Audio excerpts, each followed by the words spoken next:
यदि आप भी अंग्रेजी पढ़ना चाहते हैं तो आज के इस वीडियो में हम आपको basic to advance zero level से आपको अंग्रेजी पढ़ाना चाहते हैं। देखिए बच्चों, यदि आपको अंग्रेजी नहीं पढ़ने आते तो सबसे बड़ी समस्या यह है कि आप अंग्रेजी को डायरेक्ट यानी बिना मात्राओं के साथ पढ़ने की कोशिश करते हो। आप मात्राओं नहीं सीखना चाहते हो। मात्राओं के कुछ नियम होता है, जब तक आप मात्राओं को नहीं पढ़ोगे, मात्राओं का प्रयोग करके शब्दों का उच्चारण करना नहीं सीखोगे, तब तक आप अंग्रेजी नहीं पढ़ पाओगे। हो सकता है 2-4 शब्द आप रट लो, छोटे मोटे शब्दों को आपको पढ़ना आ जाए, लेकिन कठिन से कठिन जो शब्द होते हैं वो आप नहीं पढ़ पाओगे। तब तक नहीं पढ़ पाओगे जब तक आप मात्राओं को नहीं पढ़ोगे। तो आज के इस वीडियो में हम आपको मात्राओं के साथ अंग्रेजी बेसिक टू एडवांस पढ़ाने वाले हैं, इसलिए इस वीडियो को पूरा देखिएगा। जो तरीके बताएंगे उन तरीकों को सिर्फ सुनिएगा मत, उनको लिखिएगा भी, याद कीजिएगा और ज़्यादा से ज़्यादा प्रैक्टिस कीजिएगा। ज़्यादा से ज़्यादा किताब पढ़ने का, शब्दों को पढ़ने का, लिखने का प्रैक्टिस कीजिएगा, तो ये आपको अंग्रेजी पढ़ने आएगा। और वीडियो यदि अच्छा लगे ना तो लाइक ज़रूर कीजिएगा और चैनल पर नया तो सब्सक्राइब जरूर कर लीजिएगा। चलिए क्लास को स्टार्ट करते हैं। Let start the video. तो चलिए क्लास को स्टार्ट करते हैं और आज के इस वीडियो में हम जो है अंग्रेजी पढ़ना सीखने वाले हैं। देखिए प्यारे बच्चों, अंग्रेजी पढ़ना हो या हिंदी पढ़ना हो या किसी भी भाषा को पढ़ना हो तो एक चीज़ सबसे ज़्यादा ज़रूरी होता है कि आप उस भाषा में जो मात्राएं हैं आप पहले मात्राओं को पढ़ो। तो जैसा कि आप सबको मालूम है कि अंग्रेजी में टोटल 26 आपके लेटर होते हैं, अल्फ़ाबेट होते हैं, अक्षर होते हैं। इन 26 अक्षर में से जो 5 हमारे कौन कौन से हमारे ए, ई, आई, ओ और यू, ये जो होते हैं हमारी मात्राएं होती हैं, जिनको हम स्वर हिंदी में बोलते हैं और अंग्रेजी में वेवल्स बोलते हैं। देखिए बच्चों ध्यान दीजिएगा, अंग्रेजी में जो मात्राएं होती है ना वो हिंदी की तरह एक साइड में नहीं होता। हमारे यहाँ जैसे कैसे हिंदी में जो मात्राएं होती है अ से अ होता है, उसको एक साइड लिख दिया जाता है, फिर व्यंजक को अलग से लिखा जाता है। अंग्रेजी में क्या दोनों में मिक्स होता है, ठीक है। तो इस बात को याद रखिएगा। तो ये 5 मात्राएं होती हैं। उसके बाद जो 21 आपके जो लेटर आपके बच जाते हैं वो आपके व्यंजक आते हैं। इन मात्राओं और व्यंजकों का प्रयोग करके ही शब्द का निर्माण होता है। यानी अंग्रेजी का छोटा से छोटा आप शब्द ले लो, बड़ा से बड़ा आप शब्द ले लो, इन दोनों के प्रयोग से ही शब्द बनता है। ऐसा नहीं होगा कि आपको कोई शब्द मिल जाएगा जिसमें सिर्फ मात्रा है, व्यंजक है ही नहीं, या आपको कोई ऐसा शब्द मिल जाएगा जिसमें कोई कॉन्सोनेंट यानी कोई व्यंजक हो ना सिर्फ मात्रा हो, या मात्रा है तो व्यंजक नहीं, ऐसा नहीं। दोनों का मिक्स होकर आपको एक तरीके से शब्द देखने को मिलेगा। तो आज के इस वीडियो में हम जो है अंग्रेजी के जो एक ही मात्रा है, किसकी मात्रा, अंग्रेजी की जो एक ही मात्रा, उस एक ही मात्रा को पढ़ने वाले हैं।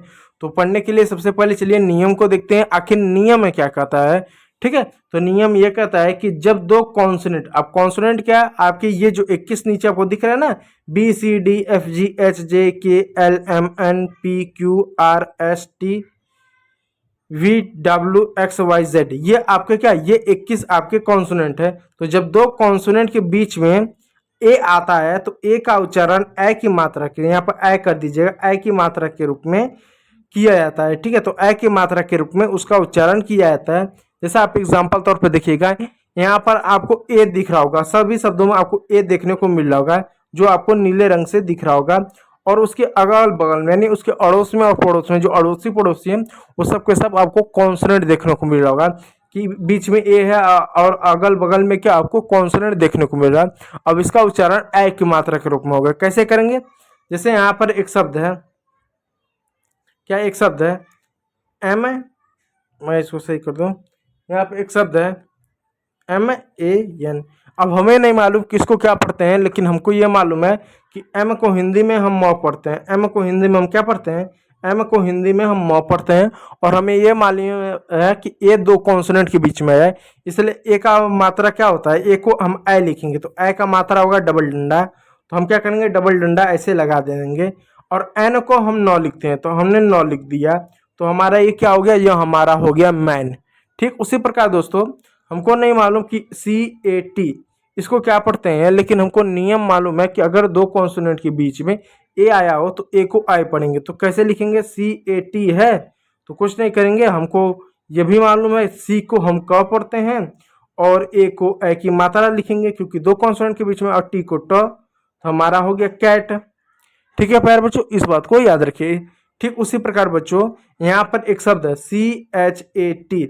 अब आप कहोगे यहाँ पर तो दो कॉन्सोनेंट नहीं है, यहाँ पर भी दो कॉन्सोनेंट है। यहाँ पर जो सी एच है ना, एक कॉन्सोनेंट है, क्योंकि च को हिंदी में सी एच पढ़ा जाता है, च को हिंदी में सी एच पढ़ा जाता है, तो सी एच एक कॉन्सोनेंट के अंदर हम ले लेंगे। तो ये आपका च हो गया और एक पे, और ये आपका क्या है, ये जो है आपका ए है, तो ए की मात्रा आपने लगा दिया, टी का ट हो गया, तो चैट हो गया। जैसे आप चैटिंग करते हो ना, तो वो चैट हो गया। ठीक है प्यारे बच्चों, इसी प्रकार आपके बाकी शब्द है, मैट है, हैट है, रैट है, सैट है, कैट है, चैट है, वैट है, फैट है, वैट है, बैट है आदि। इसी प्रकार आपके सारे अंग्रेजी के शब्द हैं।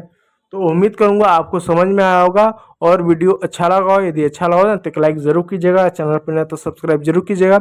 वीडियो देखने के लिए बहुत बहुत धन्यवाद।